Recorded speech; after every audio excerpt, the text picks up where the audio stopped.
My name is Maritza Hernandez. This is my anatomy and physiology video for week 3, the fetal heart. It is Sunday, November the 17th, and I'm going to get started. I do have a cheat sheet to help me keep me on track. I do have to say that I don't think I'm gonna get a very good score on this video, only because I didn't follow the dissection instructions. I watched a video instead and followed that video, and they removed the heart, which I don't think I should have done. So I did make that a little bit harder for myself. I will do my best to show all the structures that you asked for. I do have a printout of a fetal pig, and I did white out so I can remember, and I will be using that to show some of these structures. Okay, so I'm gonna start with the pulmonary artery, which is this right here. The superior vena cava is this right here. So this right here is the superior vena cava. And then there's two little holes up here on top of the aorta. So the aorta is this right here. So pulmonary artery, and then this up here is the aorta. And then right here, these two little holes, one of them is the subclavian artery, which I believe is this one right here. And then this is the brachiocephalic artery. It wasn't part of it, the trunk was. So the trunk would be this down here. And then what else? Subclavian arteries, aorta, pulmonary artery.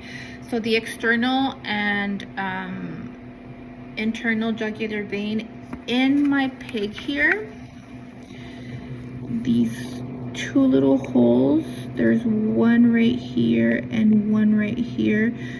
That's the internal, external jugular vein. And then I believe this is here, right here is one of the common carotid arteries, this right here.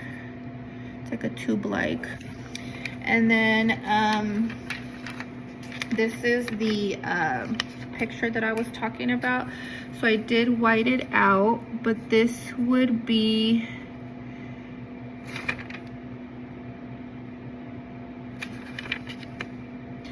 so this here is the external jugular vein. This right here is the internal jugular vein, external, internal, and this is the right subclavian artery, or vein, I'm sorry. Okay, and then choose a common disease of the heart, explain anatomical and physiological that can happen to the heart. So coronary artery disease is what I chose. Coronary artery disease is damage or disease in the major blood vessels to the heart. Those blood vessels are unable to carry enough oxygenated rich blood back to the heart. The blood flow is limited back to the heart. Some of the physiological changes that can happen from coronary artery disease is chest pain, which is due to angina, which is due to not enough oxygen. You can also have shortness of breath. Another one is abnormal heart rhythm, which is arrhythmias, and a heart attack, and that's when the artery is completely blocked. Some anatomical changes of the vessel walls, they remodel, so they dilate. There's plaque that's on the arteries, the coronary arteries, and the arteries they become stenotic because of that plaque. Some of the risk factors are the lifestyle. So if you drink excessive alcohol, if you're a smoker. Another risk is if you have high blood pressure, if you're diabetic, and if you have high cholesterol. I understand if you have to take off some points. I will make sure I do the correct way next time. Thank you.